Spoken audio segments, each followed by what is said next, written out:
Just remember, everybody, as we're on the precipice, the threshold of getting involved in bracketology and the NCAA tournament and trying to make a score, especially those first round upsets. It used to be a 5 versus 12. Now you got to look into 4 versus 13, 3 versus 14, even 2 versus 15. Even what the hell, right? Maybe you get like that bizarre time where it's a 1 versus 16 and you're on it on the money line and you're thinking this is what America should really be all about. This is how we make America great again. But the cleaning lady always wins. It was always a source of particular embarrassment for me, being involved in sportscasting for the many years that I have, variety of different radio stations, television platforms. And when the office pool would come around, everybody thought, well, geez, let's ask Defo.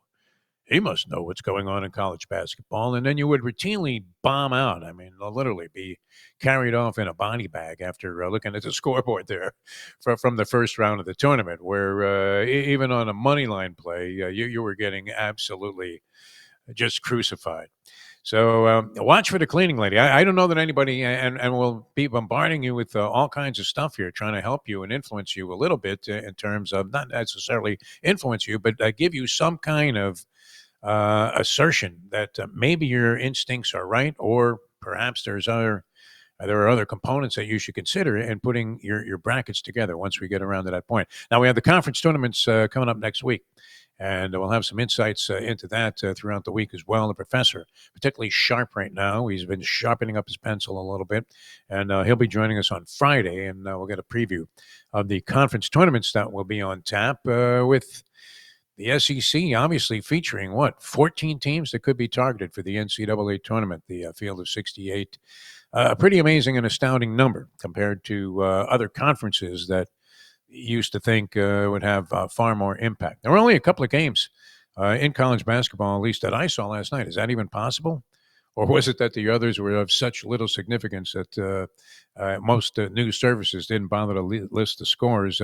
Duke, perhaps validating, certainly distinguishing themselves as being worthy of the number 2 ranking. They are at even terms with Auburn as the number 1 pick, the favorite pick. There's no great romance in giving out the chalk, is there? I mean, we know this. What's the first thing somebody says to you when you say, hey, I really like the favorite in this race? They say, you milk of magnesia sucking, chalk eating pig. Get away from me. There's no great romance in betting favorites. Now, it is true only one horse can win a race. So if the 3 to 5 shot wins, guess what? If you bet on anybody else, you lost. Your money went up in smoke. And it's the same thing in any form of sports wagering. You put your money up, and if the favorite wins, guess what? If you're not on it, you lose. You're out, whatever it was, whether it was 2 units, whether it was 10 times, whatever it was that you put up trying to beat the favorite, you did not do it. So it's not sexy to pick the favorite. But Auburn at the same price for the NCAA championship as is Duke. And then there's a wide gap down to Houston, who struggled a little bit last night, failed to cover the point spread against Kansas. That was a Mike Jones pick on the show yesterday, taking 9.5 with Kansas. And they end up losing by 6. We welcome Scotty M to the show. Scotty, how are you, my friend? What's going on, Defo? How's everything going with you? Very excited. We're starting to dive into this college basketball, getting a little bit of tournament fever. Yep. Are you inclined? And everybody says that this is a bucket list thing, and I've yet to do it. And the bucket is kind of hovering, dangling right around my feet as we speak. But to be in Vegas for the opening weekend of the NCAA tournament, have you ever done that, Scotty M? Yes, I have. It's pretty interesting, actually, Defo, because as the favorites go, the people go. If Yes. the favorites don't cover, the next week, by the second week, it's very empty in the sports books. It's so busy.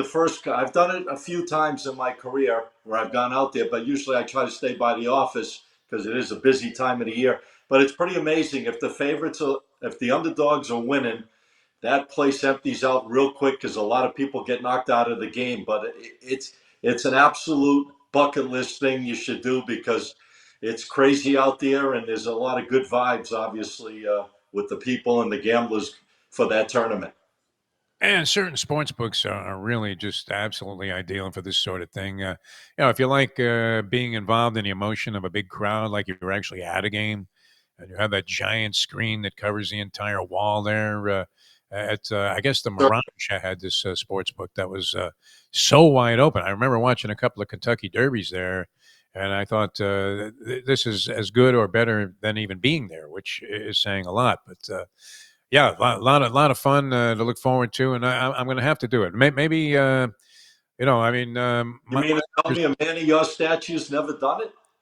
I just I've always thought about it, and I've never actually been in Las Vegas for the opening round of the NCAA tournament. Hey, if you Let's are betting these games, Bet Online, Scotty M, as you know, is the world's most trusted betting platform. Your number one source for online betting in 2025. Whether you're pounding, sending it in all the time, a seasoned fan, or a first-time bettor, Bet Online, your ultimate game day companion. Should have it right here in your hand. The largest selection of odds on everything from the NBA, college basketball, NHL, the UFC. BetOnline continues to be your number one sports betting source. From every three-pointer to hat trick, BetOnline has you covered with odds, stats, and more for every game, every play, every win. BetOnline, the game starts here.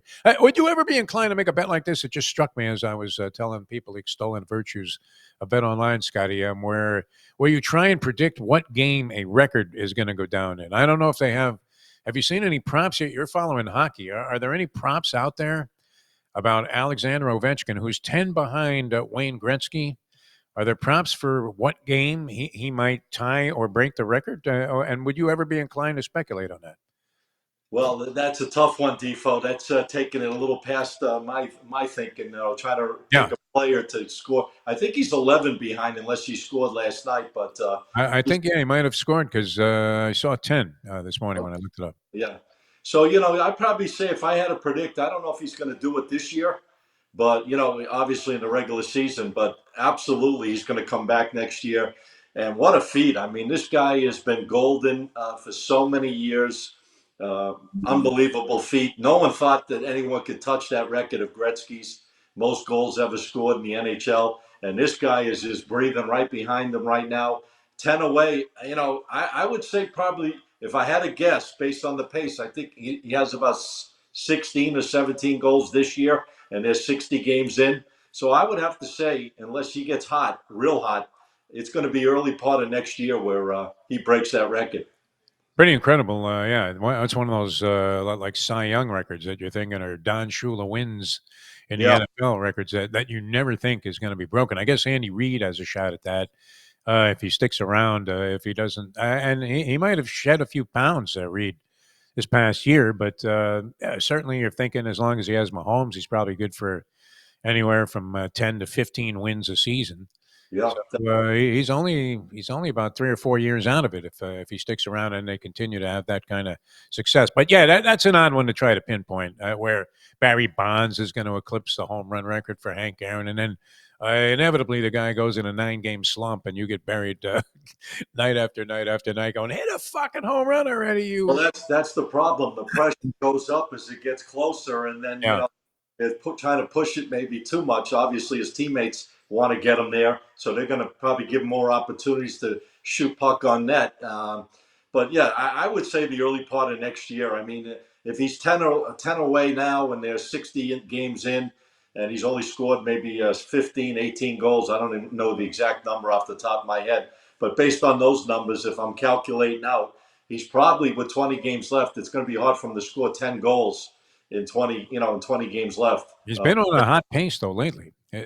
While the season totals may be tepid of late, the guy he had a hat trick the other night. And Yeah. must have, as we said, unconfirmed as of this news bulletin, but And, we believe he must have scored one last night to get within 10 of Gretzky. 11 to pass Gretzky now, and I think 10 to time.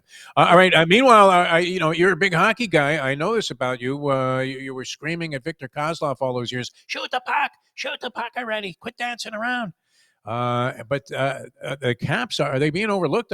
Maybe it's because we reside here in South Florida, where the Panthers are getting really hot in defense of their Stanley Cup championship of a year ago, and they've been playing great after yeah. losing their opener after the break there, the Four Nations thing. They've been on fire, and your man Sergei Bobrovsky who couldn't stop a bowling ball when he first signed here for all of that money, has been sensational. I mean, He was great last night. I actually went to the game with my son. We went to the game last night. Was sitting right behind the net, oh, second. nice. So we saw it right up close and personal. He made a couple of unbelievable saves, especially late in the game. Just tremendous. I mean, he was zoned in. The Panthers, like you say, they're playing strong right now. This is where they turn what I was saying a couple of weeks ago or a week ago.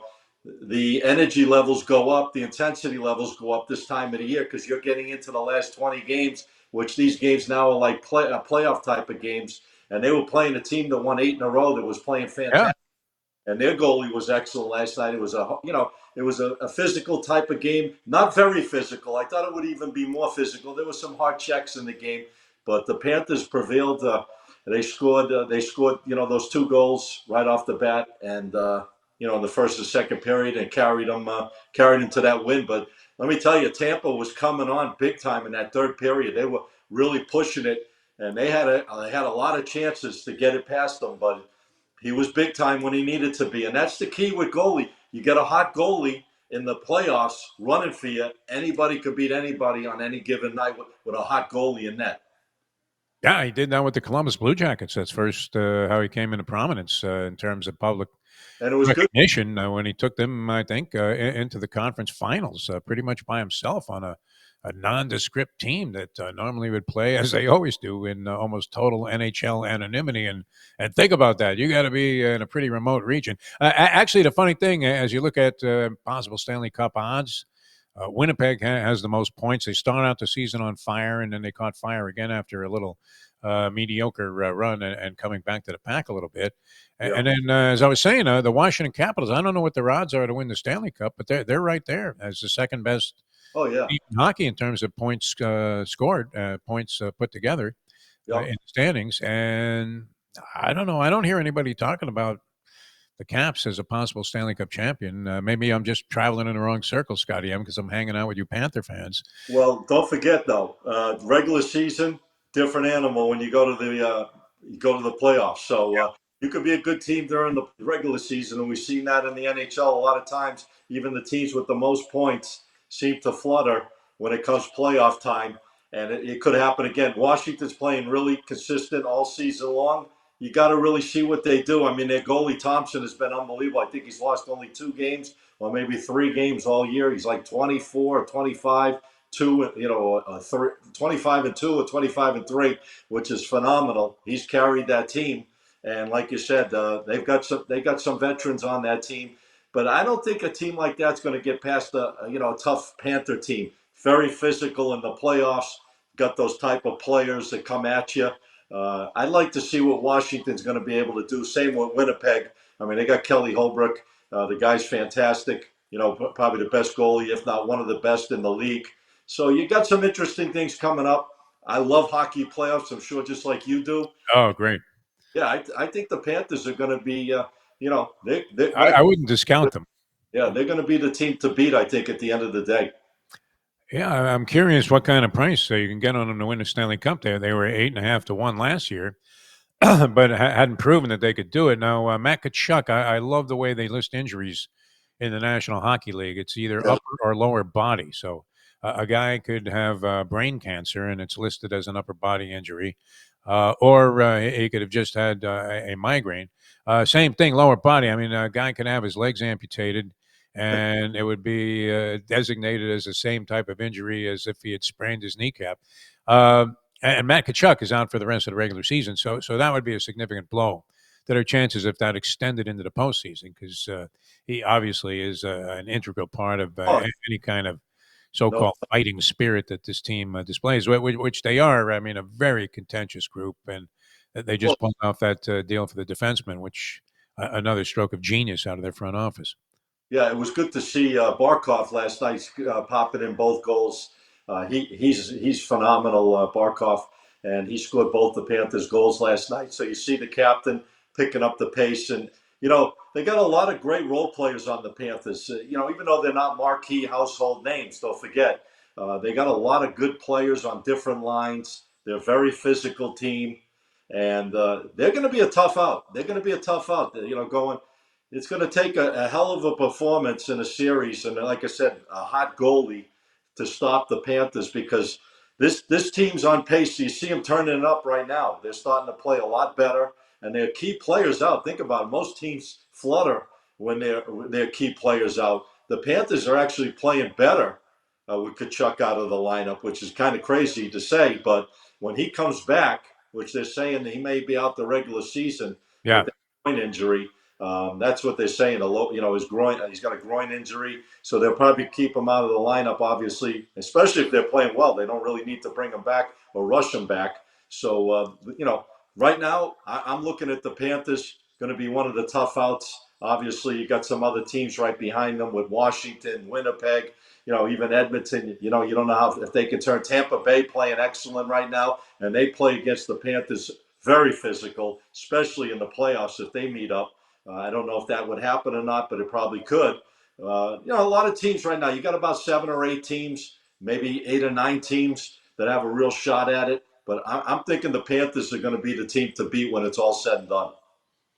It's so funny, this degenerate gambling since it's caught on, and everybody's aware of certain things, and no doubt felt the pain that happened last night. You're right behind a goal there, Tampa Bay. If you had some kind of bizarre parlay, which people are inclined to bet now, where you had that the game would end in overtime or whatever, somehow factored in. Yeah. With a second to go, Tampa Bay fires one, point blank range. It goes off the post. Right. The rebound's just dangling in the crease there, and finally the time expires before anybody gets a stick on it. Otherwise, it's 2-2, and the entire outcome could have changed, and it's a difference between some guy that put his capital on the Tampa Bay Lightning being face down in the gutter as he comes to in the morning, or being out at Rayo's treating all of his party to dinner for 6 there because he was able to grease the maitre d' with enough money to get a table. So, yeah, I mean, big difference on the slightest, most minute margin. It's amazing in hockey. The goalie's best friend is that crossbar and that Yeah, hook. And think about it, to hit a post. I mean, and it clanked. happens a lot. If you watch hockey, a lot of shots go off the crossbars and go off the post. It's quite amazing that little difference. We're talking like the slightest. Maybe, Fractional, yes, centimeters.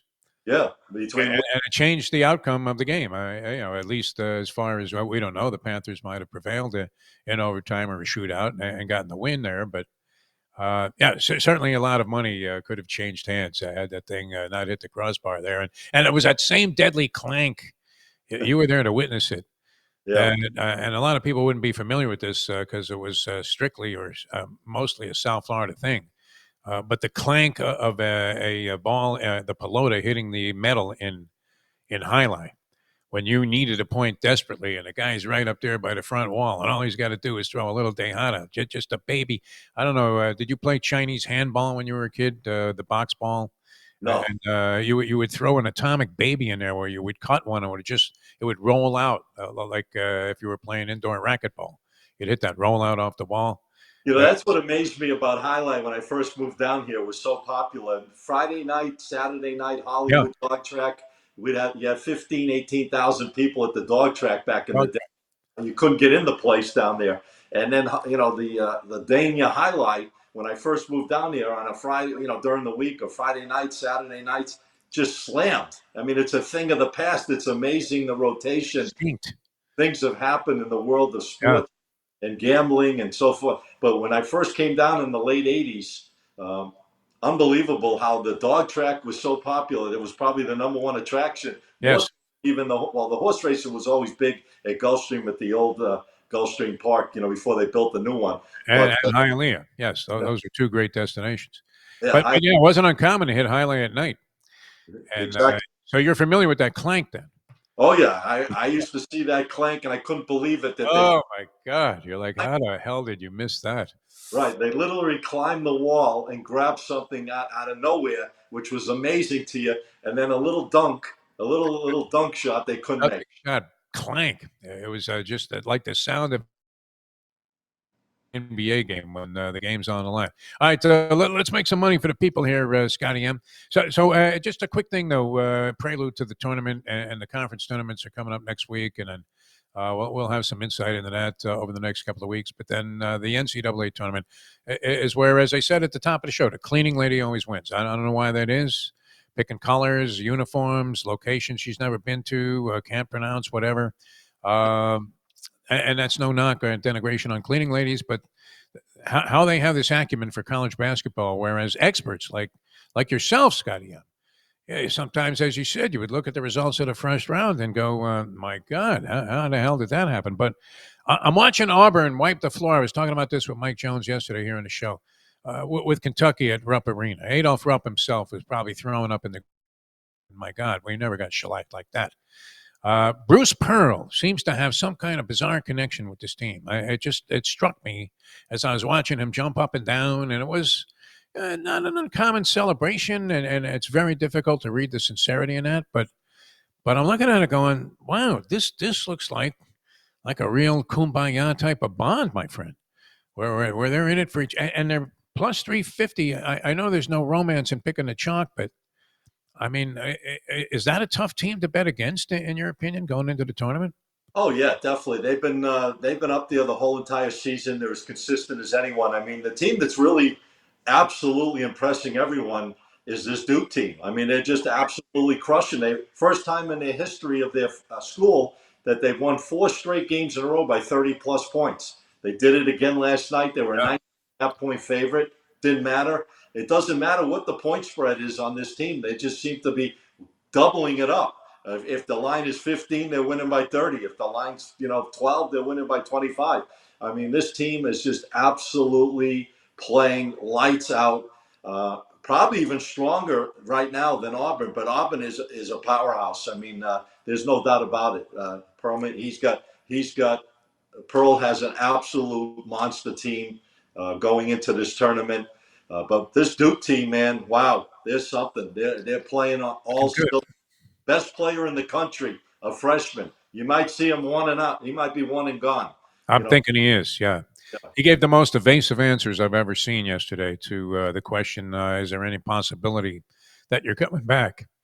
And you could tell. I mean, it was 0.0 chance. I mean, Yeah. if he comes back, it would be a monumental, more monumental of an upset than when Matt Leinart came back to USC when he was going to be the number one overall pick, only to fade to number 10 and then proved not even, unfortunately, to be worthy of that. Right.